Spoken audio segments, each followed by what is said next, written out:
Olá, gente, tudo bem? Nós vamos falar aqui hoje das normas gerais de circulação e conduta, segundo o artigo 26 do Código de Trânsito Brasileiro, conforme manda a legislação de trânsito. É um tópico direcionado desse vídeo, gravado de tela, aos alunos candidatos à habilitação AB que estão fazendo aí o curso teórico nas autoescolas, beleza? Então esse aqui é um vídeo curtinho, onde nós vamos falar de uma forma geral das normas gerais e suas regras. Lembrando que dicas importantíssimas. Para quem não me conhece, eu sou o professor Celso do canal Trânsito ITZ Sul Maranhão. Trânsito fácil para vocês que querem adquirir e passar na prova do Detran. Então vamos começar aqui, né? Na legislação de trânsito nós vamos abordar as regras gerais de circulação e conduta, beleza? Antes de mais nada, nós temos que saber o que é trânsito. O trânsito é o que? Nada mais nada menos que vias, veículos e pedestres, não é isso? Então, dentro do trânsito de veículos nas vias abertas, há circulação, né? E a gente devemos obedecer algumas regras, né? A primeira regra seria que a circulação se faz pelo lado direito da via, né? Admitindo-se exceções devidamente sinalizadas. Por exemplo, no artigo 2º, digamos que o condutor deverá guardar distância de segurança lateral frontal entre o seu veículo e os demais veículos, não é isso? Eu fiz questão de fazer esse material com o mesmo material em que vocês estão almejando a tirar a carteira de vocês, justamente para tirar dúvida. E vocês poderão pegar a caneta de vocês e abordando e solicitando aí as dúvidas através do meu canal, beleza? Deixando comentário, se for o caso, compartilhando entre outros colegas e outras pessoas que estão querendo almejar, então, a tão sonhada permissão para transitar aí pelas nossas vias, né? Beleza? Então, gente, a nossa distância lateral, obviamente, é até questão de prova, né? É 1,5 m, né? Então, nós devemos sim manter essa distância mínima, né? De guardar, ou cruzar, ou ultrapassar outro veículo, 1,5 m. Agora, a gente falando de distância frontal, quer dizer, é uma distância em que o condutor deverá se sentir seguro, ou seja, de forma que possa deter o veículo, ter todo o seu controle do veículo, para que você não venha a cometer ou se submeter a um incidente, não é isso? Então, a distância frontal, a gente calcula-se em média aí entre 50 a 80 metros, né? Obviamente segura, né? Você fazendo leitura das condições reais da via. E aí, um detalhe, né? Que vem passando aí, alguns cruzamentos já se encontram aí em unidades estatísticas de acidente de trânsito, né? Nós podemos colocar os casos apenas de fluxo proveniente de rodovia, por exemplo. Quando fala em rodovia, para nós termos quem tem preferência e quem não tem preferência, para a gente aprender rapidinho, a gente coloca a menor velocidade para a maior velocidade, né? Sabemos que temos 4 tipos de vias, né? Vias locais, né? Nós temos vias arteriais, vias de trânsito rápido, né? E vias coletoras, e temos rodovias federais e estaduais. Então, a gente coloca a maior velocidade, sempre aos cruzamentos, quem tem preferência são esses veículos a qual estão transitando em uma via de maior velocidade. Não o veículo, mas a sinalização existente nela. Se for, por exemplo, obrigado a parar o veículo, né, na área do cruzamento, sematório, quer dizer, você não deve nunca obstruir. O interessante é que essas normas gerais de circulação e conduta, toda e qualquer conduta inadequada diante da circulação se faz sim um auto de infração. Isso aí é outro tópico, né, justamente depois das normas gerais de circulação e conduta sobre infrações de trânsito, né? Algumas infrações também foram alteradas. Então, havendo semáforo, por exemplo, nos cruzamentos, que o condutor somente deve prosseguir se o sinal estiver verde, né? A gente sabe. Mas eu gostaria de colocar essa situação, mas sempre fique atento olhando os dois sentidos. E isso em reflexo com rapidez, né? De olhar ali rapidinho, um cantinho do olho, para um lado e para o outro. E esse mesmo gerenciamento leve sim para os cruzamentos. Já no sinal amarelo, o condutor ele não deve acelerar. Ele deve aproveitar o sinal salvo, a isto resultar em situação de perigo. Né? Simplesmente tem esse detalhe. O amarelo você deve redobrar sempre a atenção. E o vermelho não se comenta, né?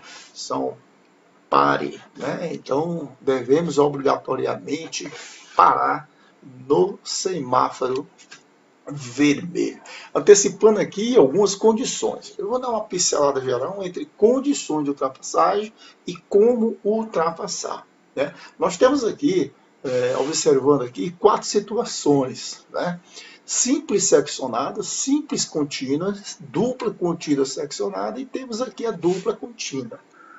Qual a diferença entre uma situação e a outra? Tem uma outra diferença que eu gostaria de colocar. Por exemplo, a situação de cores brancas na divisória da via. Então, é um significado. Né? Se for cor branca, independente que você esteja em uma via local, uma via arterial, coletora, arterial, trânsito rápido, rodovia rural, rodovias, perdão, rural não, quer dizer, você está em, se for de cor branca, você está em sentido único. Né? Se ela for de cor amarela, que há sentido duplo. Então, nas questões, essa aqui, seccionada aqui, dá ambos os sentidos ultrapassagem, mas se certificando se realmente há como fazer essa manobra. E aqui em simples, ela também proíbe, tanto dupla como simples. Já aqui nessa situação contínua seccionada, ela ultrapassagem somente no sentido seccionado. Ou seja, se eu vou daqui no sentido, esse carro aqui, né, dá sentido de ultrapassagem. Mas se vier obstruída, obviamente deve se reter o veículo. Agora, como ultrapassar? Quer dizer, nenhum condutor que vier atrás haja a intenção de fazer ultrapassagem, que o procede na mesma faixa de trânsito, também que ele não haja indicado o propósito da ultrapassagem. Né? E todo condutor efetuar uma ultrapassagem, ele tem e deve indicar com antecedência, com as sinalizações de antecedência. Né? E afastar-se também dos usuários às quais ultrapassem. E retomar também aí a efetivação, obviamente, né? Efetivação, obviamente, das situações necessárias para não pôr em perigo e justamente não obstruir o trânsito. Então, são condições de ultrapassagem e como ultrapassar com segurança. Na legislação, todo condutor, ao perceber, por exemplo, ele deve e segue o propósito de ultrapassá-lo. Se tiver circulando-se pela faixa da esquerda, desloca-se para a faixa da direita. Não é isso? E se estiver o veículo mais lento, quando em fila, deverão se manter a distância suficiente. Beleza? Então foram os dicas, voltando aqui, de condições de ultrapassagem e também como ultrapassar com segurança. Obviamente, para o vídeo ficar curtinho, eu estou pegando um exemplo, outro exemplo, para pincelar. Né? O interessante é que sobre as manobras e mudanças de direção. Isso aí é uma colocação que eu gostaria de frisar bem. Isso aqui é uma parte que reprova muito no Detran. Reprova muito. Gente, o que é uma conversão à direita? O que é uma conversão à esquerda? O que é uma conversão à esquerda e à direita do acostamento? Ou de sentido duplo? Pois é, a gente vai detalhar aqui. Por exemplo, você deverá se aproximar, né, o veículo 1, a gente coloca esse aqui, ó, ele está mais próximo aqui, vai fazer a conversão à direita. Então isso quer dizer o quê? A sinalização horizontal aqui, de seta, indica que vem veículo nesse sentido. Então se ele passar mais para a esquerda, ele está invadindo a preferencial. Então ele deve se manter aqui mais próximo do meu fio, a distância de 0,50 centímetros, né, e dando a diferença de eixo na proximidade da divisória da pista para a direita. Né, e isso com segurança. né? Já digamos aqui que é a conversão à direita. A gente pega aqui o exemplo 2 do veículo 2, né, esse azulzinho aqui, ele vai fazer uma conversão. Aqui tem a placa pare, né? Horizontalmente legendada. Então, o que ele diz aqui? Que sinalizar e aproximar-se o máximo possível da borda da esquerda. Então, ele se aproxima aqui mais da esquerda. Né? Ele aproxima aqui. A borda é essa aqui, ó, a esquerda do condutor. Mas ele está indo para a direita, devido ao sentido da via. Né? E, para a conversão à esquerda, sinalizar ou aproximar-se o máximo possível do eixo central. Né? Então, está aqui. A gente pega o veículo 3, vem para cá, ó. 3 aqui, o lilazinho aqui, ó. Ele está mais próximo da seccionada esquerda, né? E não do canteiro, e vai se aproximando da guia do lado direito. Né? Aqui tem um sentido da via. Então, a gente pega agora aqui o exemplo 4 da conversão à esquerda com acostamento nas vias providas de acostamento, ou seja, a conversão à esquerda e a operação de retorno deverão ser feitas nos locais apropriados, onde estes não existe, o condutor deverá aguardar no acostamento à direita para cruzar a pista com segurança. Né? Lembrando, né, gente, que essas questões de esquerda e direita, eu dou um conselho, uma dica que se deve ser muito efetuado por parte aí das autoescolas, muitas conversões. Nós temos alguns condutores que não têm dificuldade nessa conversão de manobras. Né? Agora, estacionamento e parada. A gente vai detalhar aqui qual a diferença, gente. Parada, o veículo ele fica, obviamente, imobilizado, né? Com o condutor, sem o condutor. Né? Você pode dizer assim, eu vou parar aqui, imobilizar meu veículo, eu vou permanecer dentro do veículo. Quer dizer, mas o veículo está parado. A sua presença dentro do veículo não quer dizer que é um estacionamento. Já o estacionamento, ele é para embarque e desembarque, até a questão da prova, né? Diferença de parada é por tempo indeterminado e estacionamento é para embarque e desembarque. A gente pega um exemplo de um shopping, né? Eu tenho tolerância, né? Por exemplo, dentro do shopping, né? Só que eu cheguei lá 2 horas, um exemplo, e vou ficar até 6 da tarde. Então, meu veículo está parado, está estacionado, ele está estacionado. Eu vou deixar alguém no shopping. Alguém desce do carro, embarca e desembarca. Ou eu vou pegar alguém. Então, tá aí 2 exemplos facinho para vocês entenderem o que diz o artigo 19 do Código de Trânsito Brasileiro. Então, estacionar o veículo em locais e horários de estacionamento proibido pela sinalização da placa proibido parar e estacionar simplesmente é um ato infracional e da remoção do veículo. Então, veículos com prioridade de passagem e os veículos destinados a socorro, fiscalização, de operação de trânsito e de ambulâncias. E a gente coloca também os veículos de prestação de serviço social, carro da energia, da água, serviço de telefonia e manutenção. É isso? São serviços que têm as portarias municipais e estaduais que delimita a obrigatoriedade deles fazerem a parada, beleza? Então, prioridade, exemplo de passagem, certo? Então, nós resguardamos assim e devemos sempre dar prioridade em uso de dispositivo de alarme e iluminação vermelha intermitente. Né? Nesse caso, é relacionado aos veículos da polícia. O veículo da polícia pode simplesmente ser determinado a deixar um determinado documento, a pegar algo, né? Mas também o veículo da polícia poderá então em diligência. Né? Isso aí deve dar prioridade, né? De passagem. Então, os veículos procedentes de batedores também eles têm prioridade aí, diz o artigo 29, né? E os veículos que se deslocam sob trilho, né? Obviamente, os 3 também têm prioridade. Dentro da circulação de motocicleta, motoneta, ciclomotor, quer dizer, vamos analisar que é um veículo automotor de 2 ou 3 rodas relacionadas aí dentro desse padrão de normas. Né? Foi aprovado agora, né, por essa nova lei aí do então saudoso presidente aí, que houve o corredor de motos, né? Esse corredor de motos deverá vir por si só aí uma adequação, adaptação dos órgãos em determinadas vias, é claro, para a liberação de corredores de moto. Então, os usuários de motos, né, todos os passageiros, obviamente, devem utilizar sim, capacete de segurança, viseiras, protetores e algumas viagens de percursos aí com roupas claras e fácil de identificação. Agora é bom lembrar também, né, que crianças menores, né, pelo próprio material que está aqui, a gente aproveita, já ressalta aqui, não é mais 7, né, agora é 10 anos, né, o que é permitido para transporte em moto, né, tem que ter 10 anos. Né, então, abaixo de 10 anos é uma multa gravíssima, não é isso? E faremos o que se atualize a nossa legislação.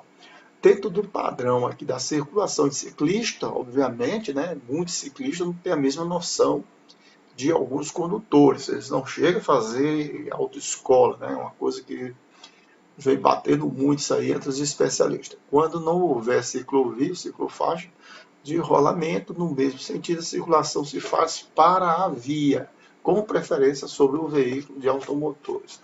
Então, mesmo sentido do veículo, você deve estar à direita. Então, é bom lembrar que são equipamentos de segurança obrigatórios. Né? Por exemplo, isso consta nas normas gerais de circulação. Por exemplo, uma bicicleta tem que ter espelho retrovisor, lado esquerdo acoplado ao guidão, deve ter companhia, o buzina, deve ter sinalização noturna, distância de cores. E esses requisitos, eles são operantemente para as bicicletas. Né? A gente tira aqui um pouco e faz aqui. Ó. Na dianteira, cores branca e na amarela na traseira. Né? Na cor vermelha também na lateral dos pedais.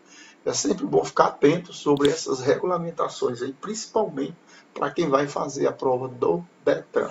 Alguns veículos também de tração animal, existe, claro, normas. Né? Temos aqui os veículos de tração animal, serão conduzidos pela direita. Né?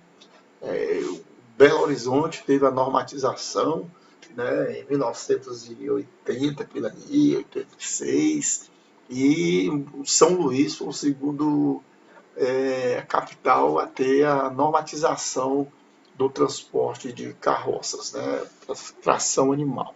Então, os dois municípios foram, quer dizer, capitais, foram Belo Horizonte, em Minas, São Luís do Maranhão. Foram os dois primeiros estados a fazer a normatização dos veículos de tração animal. Ou seja, isso tudo consta pelo Código de Trânsito Brasileiro. Agora, com relação a competições, falar um pouco aqui, né, provas de competições, inclusive seus ensaios em vias abertas de circulação. Moral da história. É permitido conforme a autorização de órgãos executivos para elaboração de eventos, beleza? Fora isso aí, já é ato criminoso e alguns outros exemplos aí, que é um caso de infrações. E sobre o uso de luz, a gente coloca aí como luz alta. A luz alta que você utiliza em vias escuras, sem veículo sentido contrário, né? E luz baixas é intermitente no curto período de luz de tempo, né? E luz de posição é aquela luz em que você põe a luz de posição. Alguns veículos já vêm com esses dispositivos de LED, né? Assim que você aciona o carro, ele já fica com aquela iluminação. A luz de placa, obviamente, durante toda a noite e a circulação você deverá sempre usar. E a placa e o pisca-alerta, né? É interessante sempre lembrar que o pisca-alerta só é utilizado em duas situações, pane elétrica ou mecânica, se necessário. Né? E buzina. Né? A buzina vem um ato aí que proíbe durante de 22 às 6 da manhã. Né? E durante todo o dia, buzina suave. Né? Aquelas buzinas ensurdecedoras aí é chata pra caramba.